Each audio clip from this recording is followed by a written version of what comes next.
Muito bem, uma boa tarde, meus amigos daqui da nossa querida Camaçari TV e o programa Simara Ellery. E já são meio-dia, acerte seu relógio pelo nosso programa hoje, hein? Muito bem, começamos pela frase do dia, uma frase que vem da presidente Dilma Rousseff. Estou convencida de que mesmo quando há exageros, e sabemos que em qualquer área existe, é sempre preferível o ruído da imprensa livre do que o silêncio tumular da ditadura. Dilma Rousseff, no seu discurso, durante a abertura da 15ª Conferência Internacional Anticorrupção em Brasília.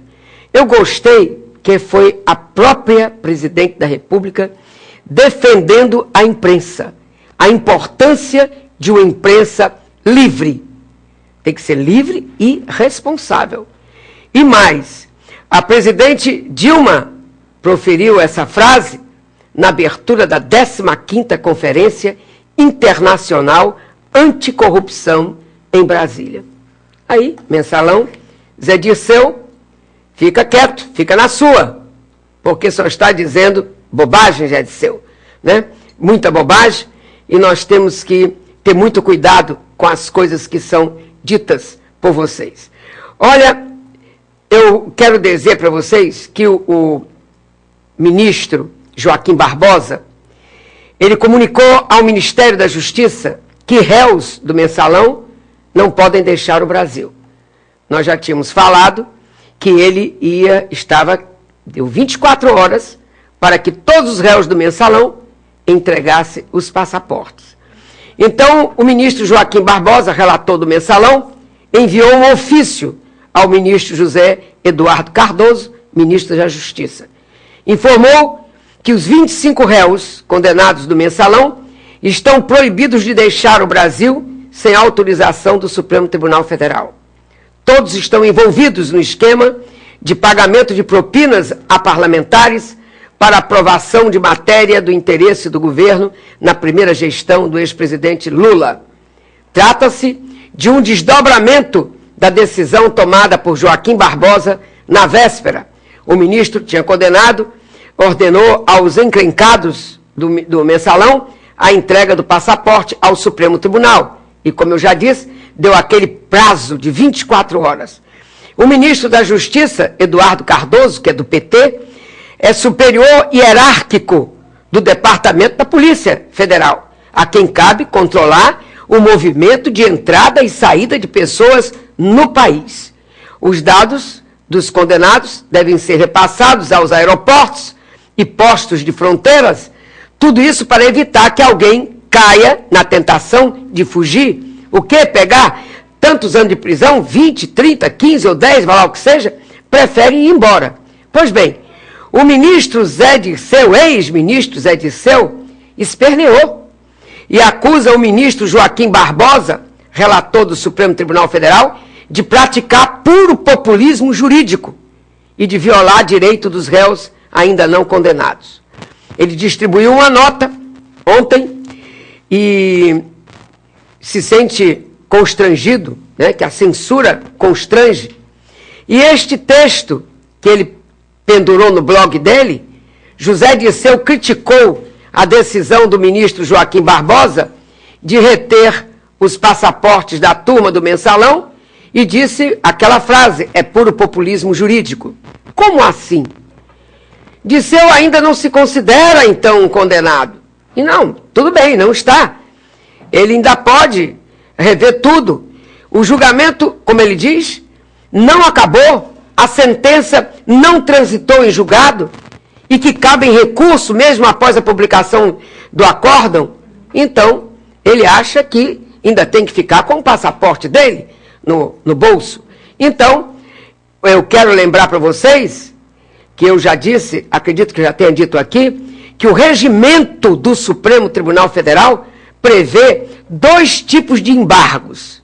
Os declaratórios, questionamento de eventuais precisões do acórdão, e os infringentes, que são os pedidos de análise do mérito. Porém, tudo tem um porém na vida, são como queixas dirigidas ao bispo. Quando você vai se queixar ao bispo, que não adianta absolutamente nada. Então, cabe ao Supremo Tribunal Federal julgar as reclamações. A chance de uma condenação ser revista, vocês podem ter certeza, é muito pequena, a não ser que se abra uma brecha por aí. Mas para o ex-ministro Zé Disseu, a ordem do ministro Joaquim Barbosa chega a ser exagerada. Por quê, hein? Ele diz que todos os réus estão presentes por meio de seus advogados legalmente constituídos e em nenhum momento obstruíram ou deixaram de atender às exigências legais. Então, ele não pode dizer que ele tenha sido impedido de se defender, porque todos tiveram advogados e os mais pagos bem pagos do país. Né? Vocês veem que cobravam 34 mil reais, milhões, 16 milhões, eram os valores, estou brincando não. E de onde vinha esse dinheiro? Como é que um réu desse pode ter tanto dinheiro assim para pagar? Agora, prestem atenção. Nesse ponto, falta anexo ao Zé Disseu. A retenção de passaportes está prevista no artigo 320 do Código de Processo Penal. Basta analisar os termos das decisões do Supremo Tribunal Federal para perceber que não há exageros na precaução de jeito nenhum. A presença dos advogados no processo não elimina o risco de fuga dos seus clientes. Mas o Disseu não ficou por aí, não. O mais grave, como ele diz, são os argumentos para a decisão, alegando que os réus adotaram um comportamento incompatível e desrespeitoso com o Supremo. Isso ele diz, que é isso o que o Supremo Tribunal está dizendo, que os réus estão tendo um comportamento incompatível e desrespeitoso com os ministros do Supremo.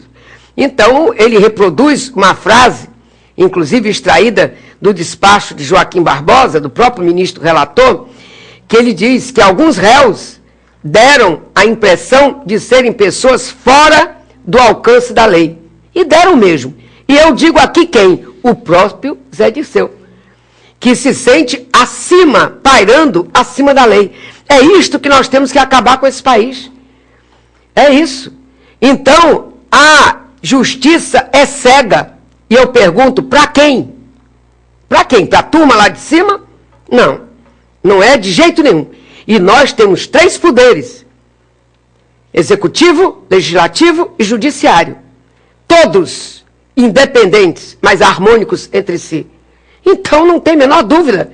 O Supremo Tribunal, ele é soberano. E ele tem que julgar de acordo com a lei. Então, ele interpreta, inclusive, palavras do ministro. Então, tem tudo por aí, e lá vai indo, tem aquela maneira de ser dele.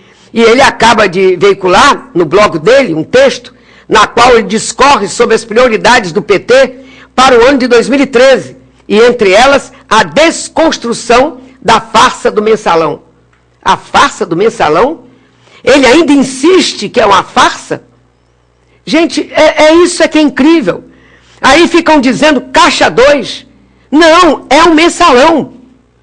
Então o Supremo Tribunal já assentou que o mensalão não é uma lenda. Já foi dito. Uma quadrilha comprou consciências no Congresso e aí pronto. Tinha deputados ali, tinha senadores ali, que para votar uma coisa a presidência, o que o presidente Lula queria, só com dinheiro, mesa de negócio. Até esses que receberam tinham e têm que estar na cadeia também. Tem o corrupto, porque existe, tem o corrupto porque houve o corruptor. Muitas vezes que ofereceu dinheiro. E outros não, ele mesmo é um prefeito de uma cidade, de repente guarda dinheiro em caixa de papelão, em cima, dentro de armário, e outro bota dinheiro escondido em outro canto, outro coloca dinheiro na mão de laranja, e outros ficam querendo, e que é uma coisa que nós temos que ter muito cuidado. Quando a pessoa é correta, não serve muitas vezes para o meio político, não. Tem que botar para fora, porque ele não está deixando a turma levar. Aí não serve. Quem é prejudicado? Prejudicado é a comunidade. Então, esse dinheiro do mensalão era o dinheiro para melhores escolas. Gente, o que tira um povo da escravidão é a educação. E garanto a vocês que todo pai e toda mãe que tiveram dificuldade na vida deles, eles querem que os filhos tenham uma vida melhor, mais confortável do que eles quiseram. Não querem ficar correndo atrás do dinheirinho que entra suado no bolso, não. Através da educação, todo mundo se iguala. Olha o ministro Joaquim Barbosa, esse que vocês veem aí, contem, veja a vida dele. Se alfabetizou aos 14 anos. 14 anos. A Marina Silva, aos 16 anos, que saiu dos seringais. Então, estão mostrando para todos. Os familiares dele dizem assim, poxa, quando eu vejo o meu sobrinho ali, tão importante, falando coisas tão bonitas, que eles nem entendem. Gente, é a educação que iguala. E o dinheiro desviado. Para que educar o povo brasileiro? Não, tem que viver ainda nós, independência ou morte. Ou a princesa Isabel, que libertou os escravos. Mas continuamos escravizados. Porque é assim que a gente consegue, através da educação. Saúde, está um inferno. Eu pago mais de R$1.000 pelo meu plano de saúde. Outro dia, eu fui fazer um exame, está havendo problema com o plano de saúde? Já era, eu não posso fazer o exame, a não ser pagando, pegando lá a notinha de que paguei, né? O médico me dá lá e eu agora que vou resolver se eu consigo do Sul América. Pode um negócio desse? É assim que nós vivemos nesse país. Então, agora, para eles, tudo muito bom. O presidente Lula falou no SUS, mas não foi se tratar no SUS, foi se tratar no melhor hospital do Brasil. É o nosso presidente da República e merecia que tivesse sido assim. Não tem a menor dúvida. Mas, veja, não confia no SUS. Você não vê um dirigente político botar os filhos deles estudando na escola pública. Não vê. É escola particular. Porque escola pública tem problemas grandes. Não se paga bem e uma série de coisas. Assim é a vida. Infelizmente, é a vida. Se Dirceu tivesse razão, eu estava aqui lutando por ele. Mas, pelo amor de Deus, era o homem mais importante nessa nossa república. Abaixo do presidente da república, era ele que mandava. E assim as coisas se processam. Mas nós vamos caminhando e vamos esperar para saber como as coisas vão acontecer. Eu tirei agora uma notícia que diz que os trabalhadores da Petrobras estão fazendo manifestação na Avenida ACM e no Centro Administrativo da Bahia. Melhores salários. Funcionários da Petrobras, ligados ao Sindicato dos Petroleiros da Bahia, o famoso Sindipetro, fazendo manifestação, agora de manhã, para protestar contra as mortes por câncer e acidentes de trabalho, acompanhados por um pequeno carro de som, né, estão todos vestidos de preto, reclamando que não estão recebendo devidamente. É assim. Ao longo de 10 anos, eles disseram que tiveram 348 mortes decorrentes de acidentes de trabalho e doenças ocupacionais e exposição a produtos tóxicos, e muitas delas de terceirizados no sistema Petrobras, e ultimamente ele diz que tem muitas incidências de câncer. Então vão lá, façam os seus protestos, mas não impeça o trânsito de fluir, porque ninguém aguenta mais os engarrafamentos em Salvador, nas estradas, em todo canto. O governador Wagner nega reforma administrativa, mas prevê alteração no comando da Conder. Wagner, ele descartou, numa entrevista, a necessidade de fazer mudanças no quadro da administração para acomodar aliados com o fim das eleições. Ele disse que montou uma equipe e a avaliação é feita todo dia. E disse que tem momentos em que se mexe para otimizar administrativamente ou para acomodar novas realidades políticas. Uma avaliação perfeita, se fosse verdadeira. Estariam na lista de especulações os prefeitos petistas. Luiz Carlos Caetano, daqui de Camaçari, que hoje está na orla de Camaçari, recebendo 300 e tantos prefeitos que foram eleitos. É isso, ele está deixando a UPB, a União das Prefeituras, e é um candidato forte para suceder o governador do estado, poderá ser candidato a governador, poderá ser candidato a senador, né? No mínimo, deputado federal. Então tem que sair ainda arrumando o pessoal para conhecer de perto os novos, os que entraram, os que já foram, tudo bem, os que já se reelegeram e não puderam mais se candidatar agora. Então os novos, ele vai ali, o governador está presente, o Wagner também aí se encontra, o Rui Costa também, o ex-presidente da Petrobras e secretário de Planejamento é o Sérgio Gabrielli, também estará presente. Estará presente Otto Alencar, dizem que estará presente, não sei, mas dizem. Eu sei que se eu for contar também os que são candidatos ao governo do Estado, são 9. 9 candidatos que o governador vai ter que resolver isso tudo, né? Agora tem que ter cuidado, porque a vida é o seguinte, vamos pensar em cavalos. Se você deixar o cavalo desembestar, você não tem força para poder reter, segurar aquele cavalo. Mas se você controla o cavalo, você faz tudo. Se deixar solto esses 9, vai ter problema de administração. Mas estão todos agora aqui em Guarajuba, né? Ali naquele hotel Galé, né? E eu digo para vocês, eu não sei quem vai pagar essa conta. Eu espero que não seja a Prefeitura de Camaçari. Pode ser quem? A UPB, a União das Prefeituras? Eu espero que sim, porque não seria justo com o povo de Camaçari. Bom, voltando ao governador, estaria na lista de especulação para sucedê-lo o Luiz Carlos Caetano, de Camaçari, a Moema Gramacho, que perdeu em Lauro de Freitas, mas foi uma grande deputada, foi uma mulher que lutou muito, mas não conseguiu verbas, não conseguiu deslanchar bem sua administração, mas sempre foi muito correta. Então, tem a vereadora também, Olívia Santana, que é do PCdoB, aguerrida, faltou enlouquecer o João Henrique, lá na prefeitura, na Câmara de Vereadores de Salvador, e foi a vice-prefeita da chapa de Nelson Pellegrino, mas como não ganhou, não acredito que Wagner vai deixar a vereadora Olívia Santana sem um cargo, né? Como não acredito que vai deixar Moema Gramacho sem um cargo. Caetano, é importantíssimo deixá-lo com a função aí ainda se envolvendo com os prefeitos, mas se ele fizer isso, vai desagradar Rui Costa, vai desagradar ao secretário de Planejamento, ao Sérgio Gabrielli, mas o Caetano está tomando providência, porque o Caetano vai apresentar para todo mundo, hoje nesse encontro, quem é a candidata dele a suceder, portanto, na presidência da UPB, da União das Prefeituras. Então, que é uma prefeita de Cardeal da Silva, que é a Maria Quitéria, uma moça, inclusive, muito vistosa, muito bonita, muito envolvente, né? Então, é por aí. E tem ainda outras pessoas. Bom, são 12h18, eu ainda tenho um tempo razoável aqui. Olha, teve um mapazinho do crime aqui em Salvador.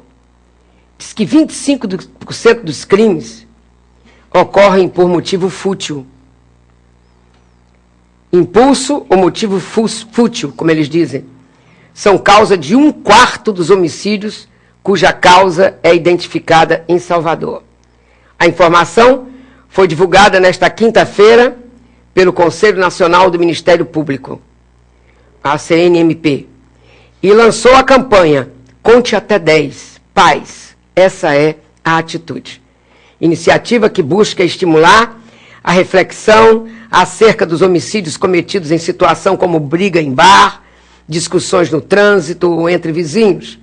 E segundo a campanha, 25% dos 154 homicídios com identificação de causa provável entre janeiro a 24 de outubro deste ano em Salvador ocorreram por impulso ou motivo fútil. No mesmo período, outros 1.044 homicídios aparecem sem identificação e causa provável. Nós temos que contar realmente até 10, né? Você vê que até uma discussão banal, uma coisa que ocorra, né? Numa discussão, a gente diz aquilo que não é verdade, mas que quer ganhar uma discussão e ofende, e marca. E a marca deixa cicatrizes. Pode parecer que foi esquecida, mas no próximo embate, ela já começa daí para frente. Então, nós temos que ter muito controle. Dentro de casa, é dificílimo o dia a dia, marido e mulher, o dia a dia com os filhos, e hoje é sexta-feira. Não percam a oportunidade de sábado ir para a igreja, para a sua igreja, católica, evangélica, como é a sua igreja? Você é espírita? Vá. É um momento que você tem que refletir, orar junto, levar a família. E seus filhos não querem ir, seja exemplo. Marido e mulher vão, os filhos vão ver. Daqui a uns anos, quando acabar aquele tempo do super-homem, que o homem age muitas vezes, homem e mulher também, que não vão morrer nunca, que são poderosíssimos, depois eles vão ver, vão caindo na realidade também. Temos que orar e ter aquele momento em família. Olha, família que não se reúne para uma conversa entre si é uma destruição total, total. Vamos ver como ficou a situação do esgoto em frente à escola Anísio Teixeira, na Gleba E. Então, Simara, os moradores do Caminho 11, no bairro da Gleba E, estavam muito incomodados com este esgoto aqui que estava estourado e a água escorria por toda a rua. Olha só, a gente pode perceber que já fizeram o serviço de desentupimento desse esgoto. Porém, olha só como eles deixaram a obra. Um resto de terra aqui e o esgoto sem a tampa, o que é um risco também para os estudantes que estudam aqui no colégio Anísio Teixeira. Alguém pode cair aqui dentro desse buraco a qualquer momento. Então, é preciso que faça a obra, mas também é preciso que ela seja concluída. Então, fica esse alerta. É com você, Simara. Pois é, gente. Aí a gente vive falando sobre esse problema de esgoto e tudo. Agora sempre abre, sempre fecha. Eu até tinha recebido uma correspondência, moradores ali das proximidades da escola Anísio Teixeira, entraram em contato conosco para apontar a sujeira, o descaso, a irresponsabilidade com que o prefeito e a sua equipe continuam tendo com Camaçari. Estão lá, o povo exposto ali a doença, a ratos, baratas, através do esgoto, né? Jorrando ali a céu aberto.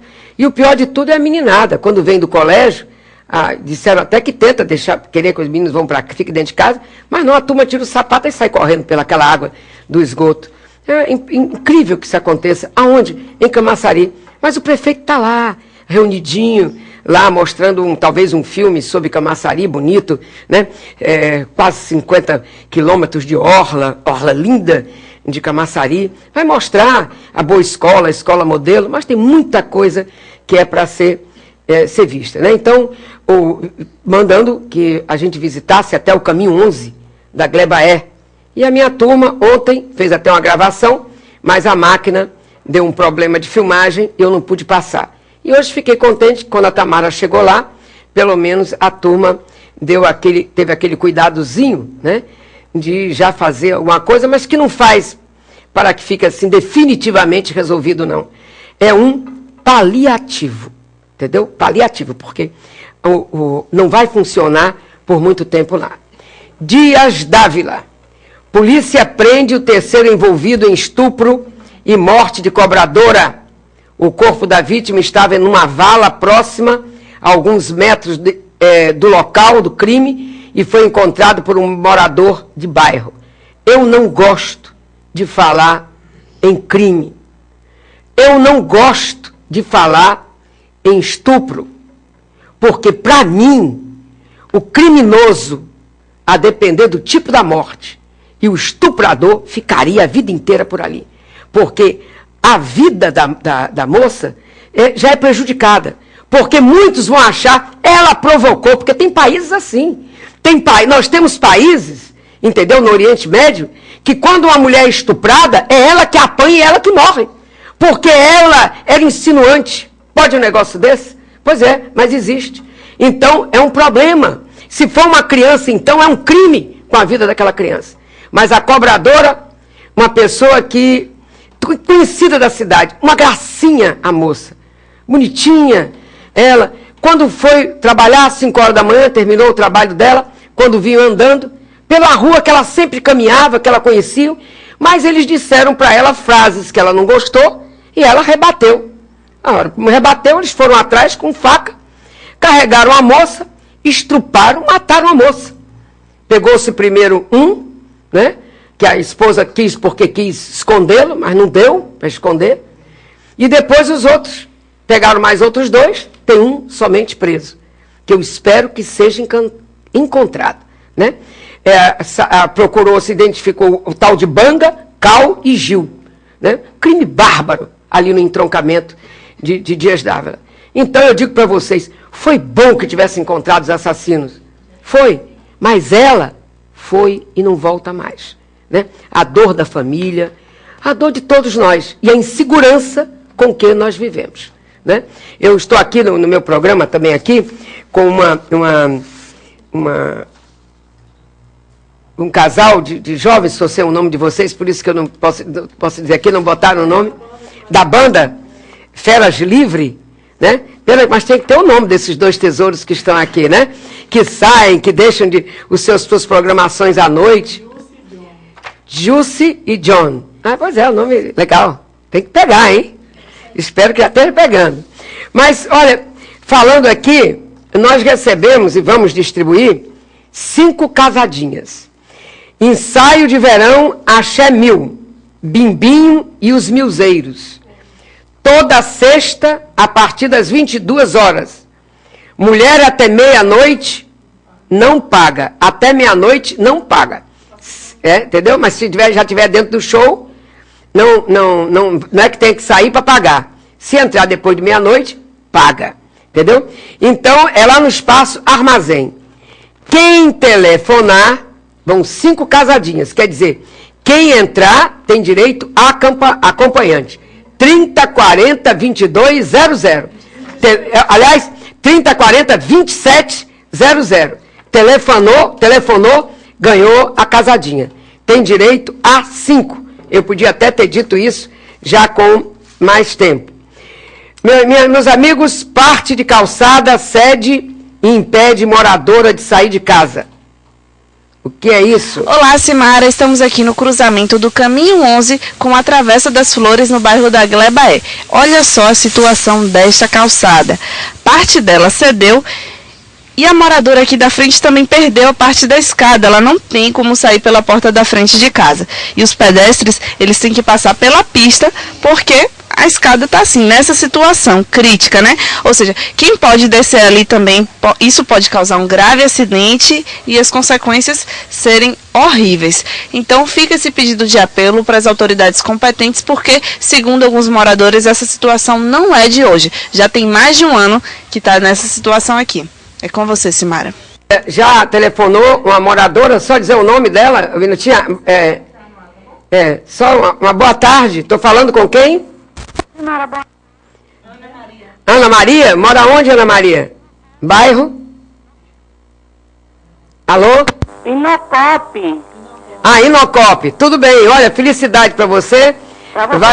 Vai pegar aqui, portanto, aqui a sua casadinha e que você tenha uma noite de muita alegria, tá ok? Ok. É hoje, hein? É hoje, ok?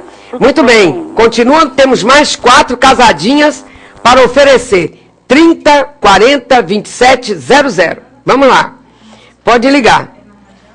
É outra que telefonou? Não, né? Então vamos ver aqui. Tem que liberar o telefone para poder... Né? Então vamos embora. O esgoto, já passamos, né? A calçada, que horror a calçada. E não pode ser assim, hein? O prefeito tem que cuidar de calçada também. O esgoto do POC 1. Meu Deus, só problema de esgoto, hein? Esgoto, calçado. Mas tem um telefonema. Se for, a gente ainda conversa aqui.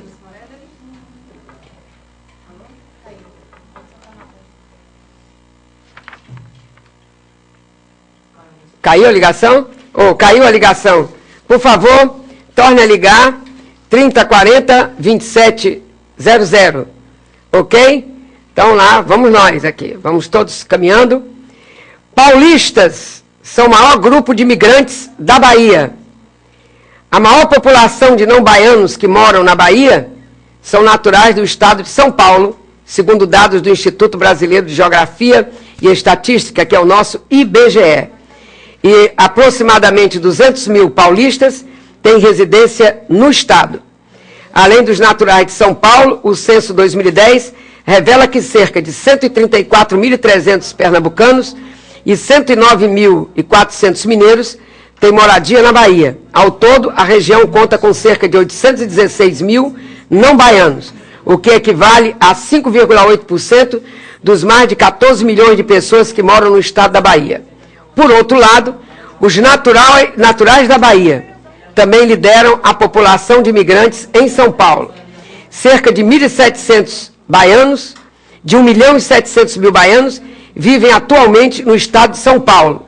A quantidade de baianos que moram no estado supera as populações de Feira de Santana, com 672 mil habitantes, Camaçari, a de Dias Dávila, a de Mata de São João, a de Pojuca e da Alagoinha juntas. É o tanto de baianos que moram em São Paulo. Bom, o nosso 3040-2700, nós telefonou, leva a casadinha, nós ainda temos 4 casadinhas, porque tinha caído o telefone, né? Caiu, não deu para pegar o nome da pessoa, então vocês podem ligar e qualquer coisa vai também no programa da ILAI, vocês vão poder também pedir. Nós vamos ter mais uma matéria aqui, esgoto do POC 1, tira o sossego de moradores. O céu está nublado, mas a presença de água na rua não é água de chuva, é água de esgoto, e os moradores não aguentam mais essa situação. Esta boca de lobo transborda no cruzamento da Avenida Luiz Gonzaga com a rua Acupe e está tirando o sossego de pedestres e moradores da área que fica no bairro do POC 1. Aqui eu essa semana quase tomo banho aqui nessa porcaria dessa lama aqui, esse esgoto que o prefeito não conserta. Tá piorando cada dia mais. Cada dia que passa criança, jovem, tudo aí para estudar, passa aí, mela seus pés de lama, no esgoto desse daí. Como é que desse jeito a saúde vai para frente? Minha filha sabe direto. Direto, desde quando eu moro aqui. Meu filho construiu essa casa já com esse esgoto desse jeito. Quer dizer, eu mandava limpar, mas depois que eles botaram essas placas de cimento, ficou pior. Porque eu mandava limpar, não ficava assim, mas depois isso aí piorou. Depois que a Embasa passou com a encanação vocês sabem a encanação da Embasa que estão fazendo aí eles derramavam as caçambas de areia que acabou de entupir. Ficou desse jeito. Entendeu como é? E há 12 anos que eu vivo desse jeito aqui. Quer dizer que eu tomei minhas providências, mas ninguém liga. Incomoda muito a senhora em que ponto esse esgoto aqui do lado? Céu, minha filha, olha a minha casa como está toda úmida. Quando chove a água, isso aqui enche. Água de esgoto, água de fezes, tudo. Não só eu, como a vizinha ali, todos nós aqui. Aí é ruim para todo mundo, todas as pessoas. Aí, negócio de dengue, essas coisas, né?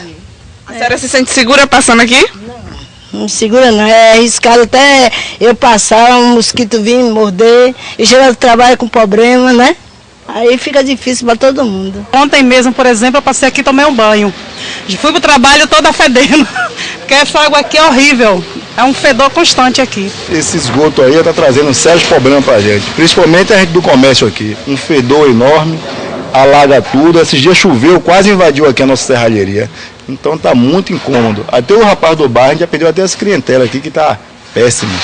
As pessoas deixam de consumir aqui por conta do mau cheiro, né? Por conta desse mau cheiro. Aí a gente está perdendo os clientes, final de ano aí a gente tem várias serralherias aí e a gente fica prejudicado por causa desse esgoto. E já veio alguém aqui para dar alguma satisfação a vocês? Rapaz, até agora não. Ninguém chegou. A única pessoa que está chegando no momento agora aqui é você, mas ninguém chegou aqui ainda. A população está esquecida, não tem vereador, não tem nada no bairro. E uma consequência desse esgoto entupido é este quintal aqui. Olha só a situação. Está se formando uma espécie de rio, mas não é um rio de água de chuva ou nada do tipo. É um rio de esgoto, o que pode comprometer a estrutura das casas aqui dessa proximidade. É uma incremidade. Um esgoto desse dá muito mosquito, muita coisa. É por isso que a dengue está desse jeito, esparramada por causa disso. E esgoto, casa sem passeio, direto aqui nessa Avenida Luiz Gonzaga. Quem faz os seus passeizinhos ainda tem um passo, quem não tem condições. Eu mesmo, meu passeio é bem grande, eu não tenho condições de fazer porque eu ganho uma porcaria aposentada e isso está fazendo vergonha a gente. E os moradores pedem providências. O recado que eu deixo é que eles tomem providência, né? Que todo ano eu voto no mesmo. E eu sempre prejudicada. Entendeu? Que eles cumpram o que eles prometem, né, na política, a gente dá nossos votos aí, fica tudo à toa, eles não ligam para a comunidade. A gente mora aqui e esse esgoto frequentemente eles entopem. A instalação está péssima, acho que foi mal feita isso aí. Que eles tomem a providência, né? Porque isso aqui está horrível, principalmente para quem mora por aqui, né? E eu que passo todo santo dia, está horrível. Olha, vocês viram. Primeiro ela mostrou o céu nublado, mas fez questão de dizer, ali no chão não é água de chuva, é água do esgoto. Vocês viram também que quando mostrou o quintal da casa de uma senhora, comprometendo já a estrutura da sua casa. A Embasa é chamada, manda um carro ali com um sugador, suga aquela água, mas não limpa. Porque a Embasa fez uma obra e naquela obra vinham os caminhões cheios de terra, a terra caía e entupiu o esgoto. Então, quando vem o carro da Embasa, que chupa a água, a terra continuou. Não resolveu o problema, de jeito nenhum. Agora, eu digo para vocês, o prefeito de Camaçari, o Caetano, que está saindo, nunca agiu junto à Embasa. Nunca. A Embasa faz o que quer, arrebenta, e ele fica na dele. Omisso, incompetente. É um negociador da melhor qualidade. Isso é que ele é. Ele tira a pessoa do partido que está, consegue trazer para cá, ele fecha a rádio, ele fecha a televisão, ele mexe para cá, ele se envolve, ele traz prefeitos da Bahia para vir para Camaçari, como se fosse aquela ideia de poderoso. Mas é assim, eu espero não ter que dizer a mesma coisa de Ademar Delgado. Eu espero. Porque o bom administrador, ele é. Senão, vai ser uma grande decepção. Que não seja igual a Caetano. Nem um tiquinho assim igual. Entendeu? É o que eu espero. Bom, nós vamos ter uma entrevista agora com a banda Feras Livre. Uma banda excelente e que vocês vão ver como vale a pena acompanhar a trajetória desses jovens. E temos aqui ainda 4 casadinhas para poder entregar, porque infelizmente caiu aqui ligação. Então, se vocês ligarem ainda durante a próxima entrevista, eu ligando para cá, Tamara atende, toma nota do nome de vocês, 3040-2700, e vocês podem receber a sua casadinha. Já tem o telefone tocando aqui, e vai tomar nota, tudo direitinho. Mas enquanto isso, nós vamos entrando nos comerciais. Uma chamada. Alô? Pois não? Tatiane. Quem está falando? Tatiane? É de onde, Tatiane? Alô? Tatiane, é de onde? Olha, nós já tomamos a nota de que é Tatiane. De qualquer maneira, se você ligar, disser seu nome, já estamos reservando aqui o seu então, Tatiane, porque está havendo qualquer problema aqui que está caindo a ligação, mas deu para ouvir o seu nome. Olha, voltamos já, 3040-2700, ainda temos 3 casadinhas para distribuir.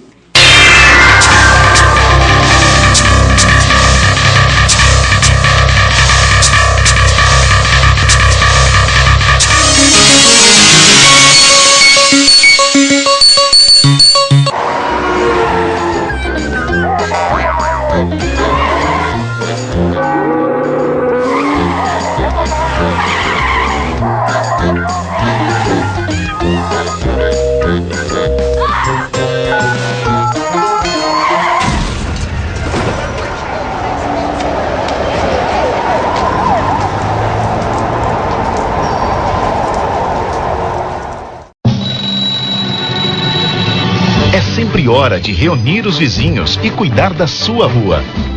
Toda hora é hora de combater a dengue. Cuide da sua casa, cuide da sua rua. Juntos, somos mais fortes que a dengue. Vivemos esperando dias melhores. Em um ano, o Saúde Não Tem Preço beneficiou 10 milhões de pessoas com remédios de graça para hipertensão, diabetes, E agora também para a asma. São dias melhores para todos. Dias melhores pra Procure a rede Aqui Tem Farmácia Popular. Ministério da Saúde. Governo Federal.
Boa tarde, Camaçari. Começamos agora aqui o programa. Na realidade, estamos dando continuidade.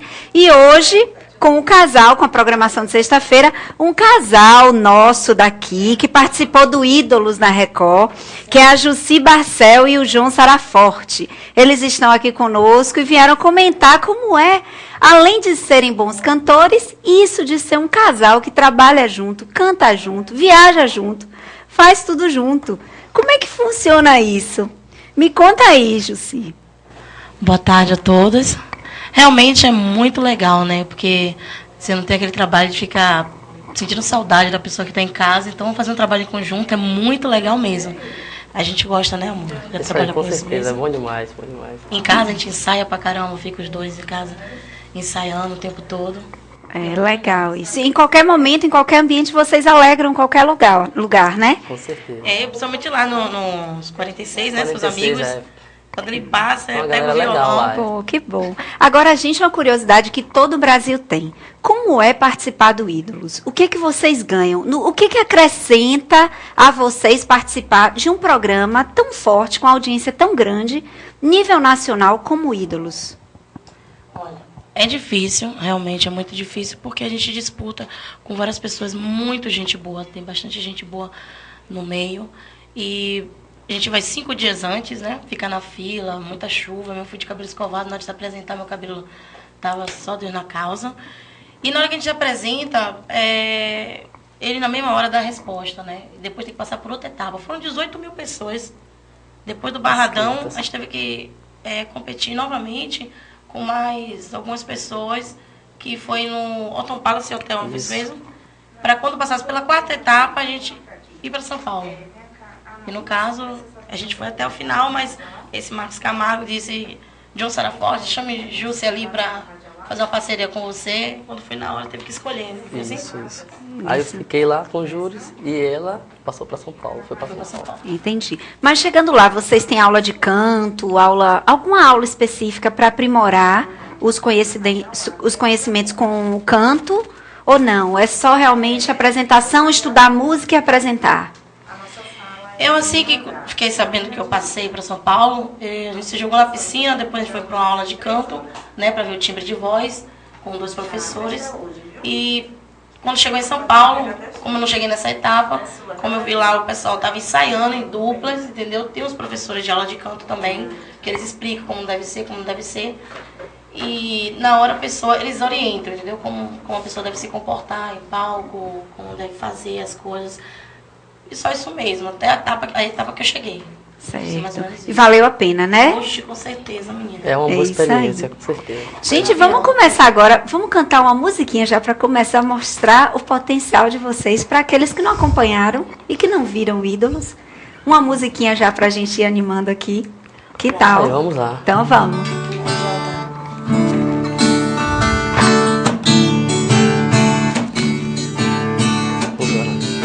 Não adianta chorar só pra me comover. Não adianta ligar que eu não vou atender. Escute os meus conselhos, se eu fosse você, mudava de planeta pra me esquecer.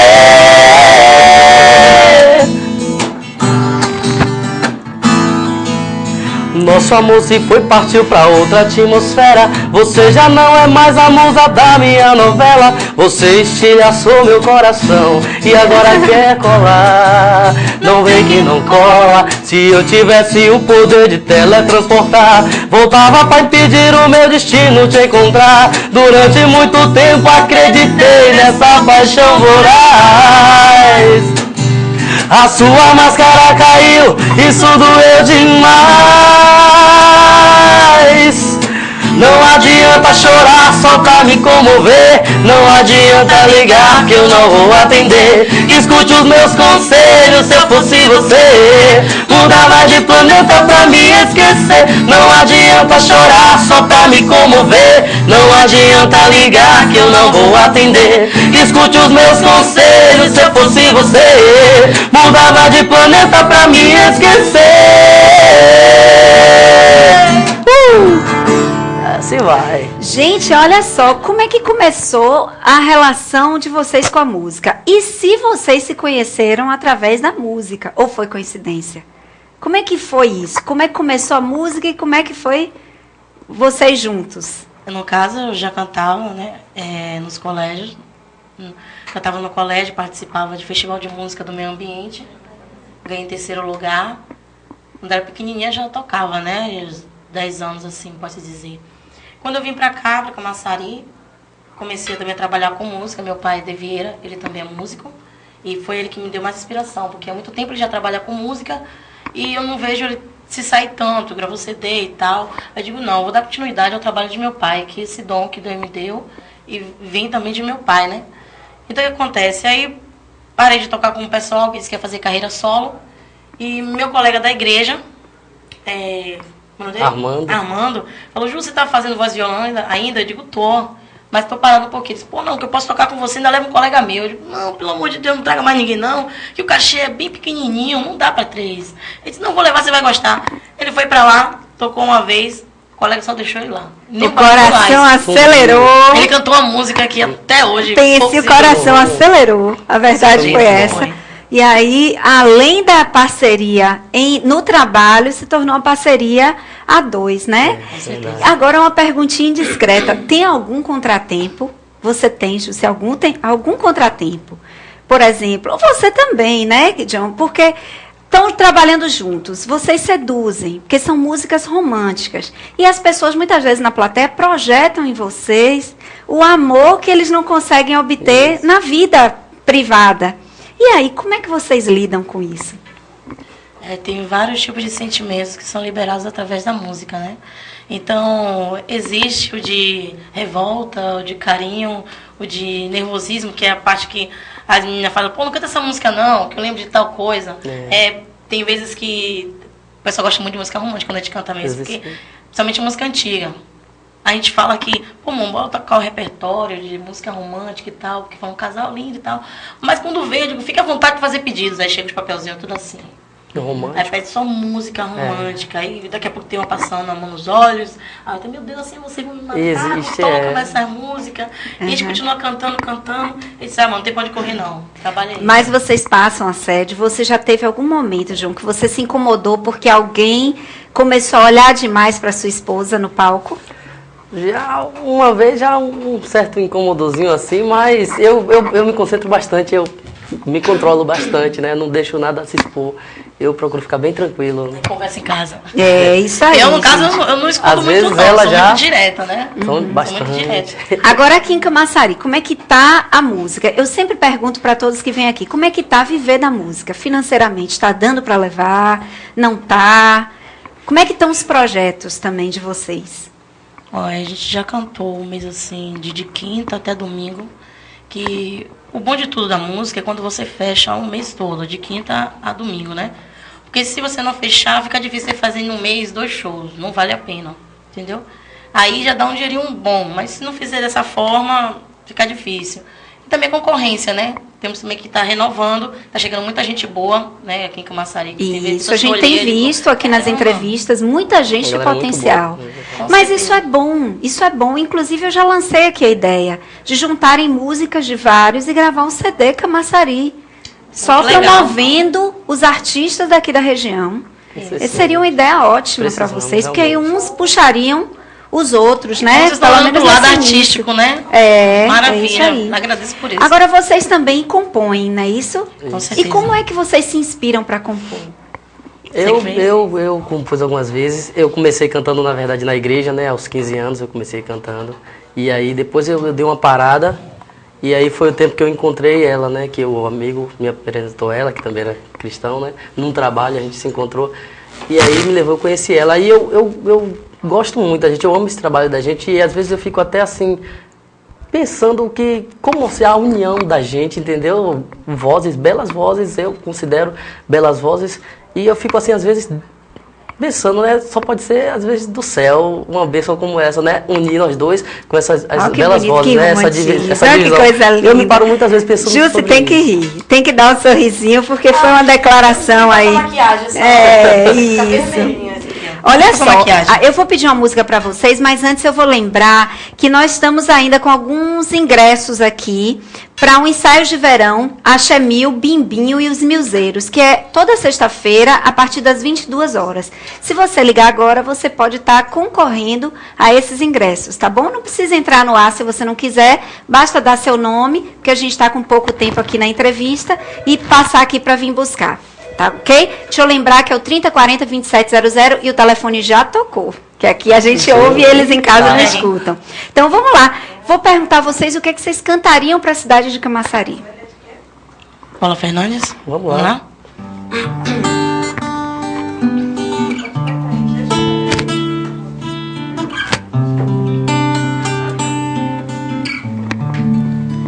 Sem você, sou caçador sem caça. Sem você, a solidão me abraça. Sem você, sou menos que a metade. Sou incapacidade de viver por mim.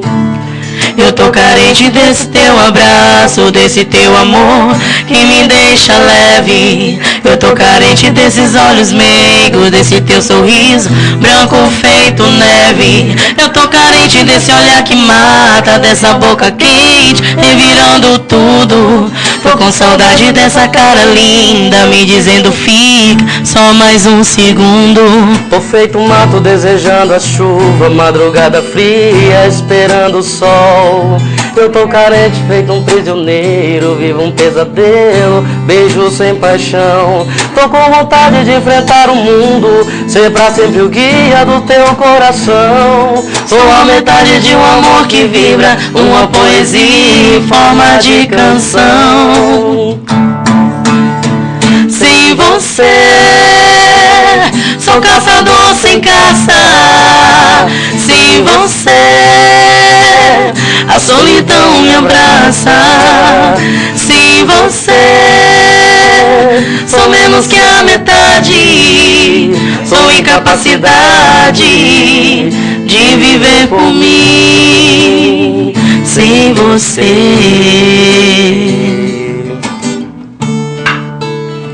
Gente, vocês são ótimos. Obrigada. Realmente, a combinação da voz dos dois e a afinação é muito gostosa de ouvir. É muito inspiradora. Eu sou suspeita também, porque assim, eu não sou muito do trabalho de Paula Fernandes, né? Eu sei que ela hoje é uma unanimidade nacional, todo mundo adora, mas eu particularmente preferi 1000 vezes ouvir a música cantada por vocês